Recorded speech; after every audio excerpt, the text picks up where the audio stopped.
Monsieur le ministre de l'Intérieur, vous traduirez au chef de l'État, son Excellence M. Bassirou Diomaye Faye, et au Premier ministre M. Ousmane Sonko, toute notre sollicitude et notre communion dans la prière pour un Sénégal paisible et prospère.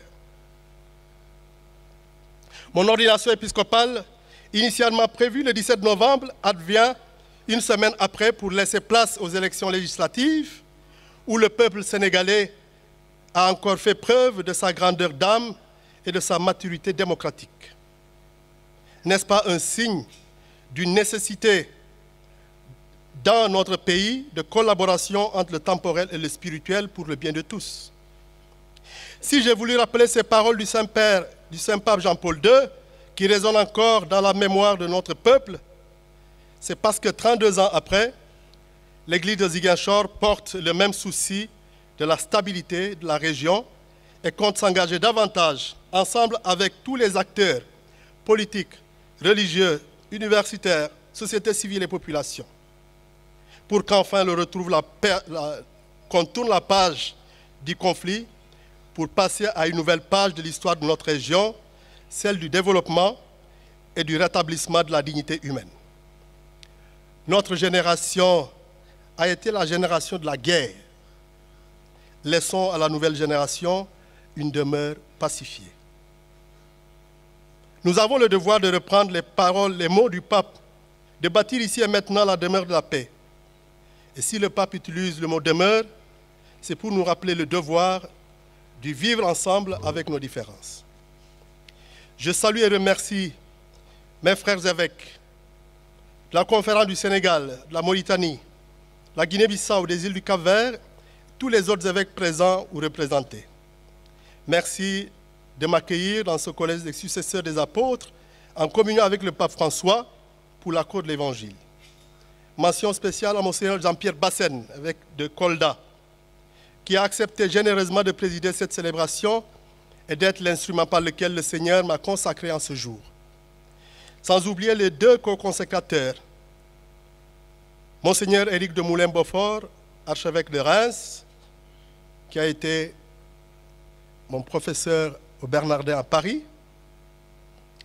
et président de la conférence des évêques de France. Monseigneur Paul Abel Mamba, évêque de Tambacounda, président de notre conférence épiscopale. Merci aux nonces apostoliques pour le travail abattu pour donner à Ziguinchor un pasteur. Je ne saurais pas ne pas penser à Monseigneur Benjamin Ndiaye, empêché, mais de tout cœur avec nous, et au cardinal Théodore Adrien Sarr. Je salue et remercie les chefs religieux ici présents et représentés, musulmans, les représentants des rois, les adeptes des religions traditionnelles. Je me réjouis que notre système politique cherche à trouver la juste place des religieux dans la gestion des affaires religieuses, des affaires de la cité. Cela est à encourager et nous devons jouer une juste partition aux côtés des gouvernants. J'ai expliqué au début de mon propos les raisons qui m'ont conduit à choisir comme devise « Dieu fait grâce » et ma volonté d'orienter mon ministère dans le sens de la miséricorde. Nous savons combien la vie est sacrée dans nos cultures locales. Même la vie de l'ennemi est sacrée. Ce respect de la vie dans ces religions est souvent étendu aux animaux et même aux plantes. Voilà pourquoi je trouve que les mots du pape Jean-Paul II à nous adressés ici en 92, à savoir « respecter la vie de votre frère », trouvent écho dans nos cultures et religions locales. C'est sur ce point que nous pouvons compter sur nos frères de religions traditionnelles en termes de réconciliation de nos populations entre elles. Pour nos chers frères et sœurs musulmans, nous, les religions abrahamiques, avons en partage la miséricorde comme attribut de Dieu. Chez les Hébreux, le mot rahamim, eleos en grec, miséricordia en latin, montre l'attachement qui unit Dieu à tout être humain. La miséricorde est donc dans le judaïsme un acte proprement divin.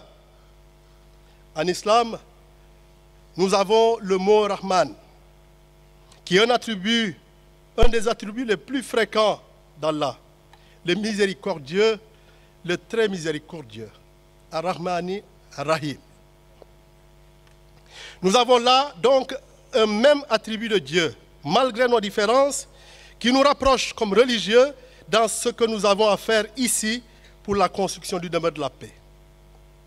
Il ne pourrait avoir de paix réelle et durable sans cette vertu de miséricorde. Soyez miséricordieux comme votre Père est miséricordieux, nous dit Jésus. Le travail de la réconciliation de nos frères nous revient à nous religieux en priorité dans nos églises, dans nos mosquées et dans nos bois sacrés. Quant à vous, diocésains, je voudrais d'abord rendre grâce à Dieu pour la richesse de notre Église. En effet, au-delà de la situation catastrophique de la région, conséquence de ce long conflit, il faut savoir rendre grâce à Dieu pour ce qu'il donne. Je veux avec vous rendre grâce à Dieu, au Seigneur, pour tant de fils et filles de notre région qui ont répondu à l'appel du Seigneur comme prêtres, religieux, religieuses, laïcs engagés. Une richesse vocationnelle qui sert à nous et à d'autres églises ici au Sénégal et ailleurs. Là où le péché a abondé, la grâce a surabondé, nous dit saint Paul. En effet, 40 ans de conflit n'ont jamais affecté la réponse généreuse des fils et filles de notre Église à l'appel du Seigneur, et tout cela nous revient en grâce. Chers prêtres de Ziguinchor, je vous remercie pour le soutien depuis ma nomination. Je m'adresse à vous de façon spéciale dans cette Église Famille de Dieu de Ziguinchor, puisque c'est avec vous de manière privilégiée que devra se déployer la mission que le Seigneur me confie à la tête de notre Église. Nous sommes souvent vus comme une Église paradoxalement pauvre au milieu de tant de richesses. Mais l'Église ne saurait être riche dans une région pauvre. Nous partageons naturellement avec tous nos frères et sœurs les conséquences de l'instabilité. Voilà pourquoi nous devons être les premiers acteurs du bâtir ici une demeure de la paix. Je compte sur vous pour mettre en œuvre cette vision de mon épiscopat. Réconcilier le Casamançais avec Dieu et avec son frère. Et pour ce faire, je vous invite à privilégier deux sacrements qui sont spécifiquement liés à notre sacerdoce. Le sacrement de la réconciliation et le sacrement de l'Eucharistie. Allons à l'école du pape Jean-Paul II et du pape François sur la miséricorde et sur ses richesses pastorales. À vous, religieux et religieuses, votre présence indispensable dans divers domaines de la vie de notre diocèse me réjouit le cœur. C'est dans l'esprit de communion et de participation que nous avons toujours travaillé et continuerons de travailler pour la croissance du peuple de Dieu. Merci pour votre collaboration et la porte reste encore ouverte pour d'autres acteurs de l'annonce de l'Évangile. À vous, chers fidèles laïcs, l'accueil d'un nouvel évêque est une grande joie, un événement qui ouvre à l'espérance. Je sais combien vous aimez votre Église et votre pays. Je sais combien vous êtes capable de consentir à de nombreux sacrifices, vous l'avez déjà montré, pour le bien de tous. Il n'y a pas une Église vivante et dynamique sans un laïcat engagé. J'invite encore chacun, pour sa part, à renouveler son engagement. À vous, chers membres de ma famille, à vous, chers amis, je ne cesserai de rendre grâce à Dieu pour ce que vous êtes pour moi.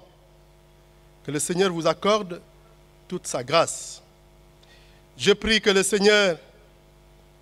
souvenir de ce beau jour reste à jamais gravé dans nos mémoires et que le Seigneur fasse grâce et bénédiction à tous. Chers diocésains, je finirai mon propos par vous inviter à une action de grâce, puisque notre diocèse est sous la protection de l'Immaculée Conception. Et chaque année, nous avons notre pèlerinage diocésain à Elenkin autour de la date de l'Immaculée Conception. Ce sera les 7 et 8 décembre prochains. Allons massivement dire merci à notre mère, la Vierge Marie, qui accompagnera mon épiscopat et notre ministère dans cette région et dans cette église. Je vous remercie de votre aimable attention.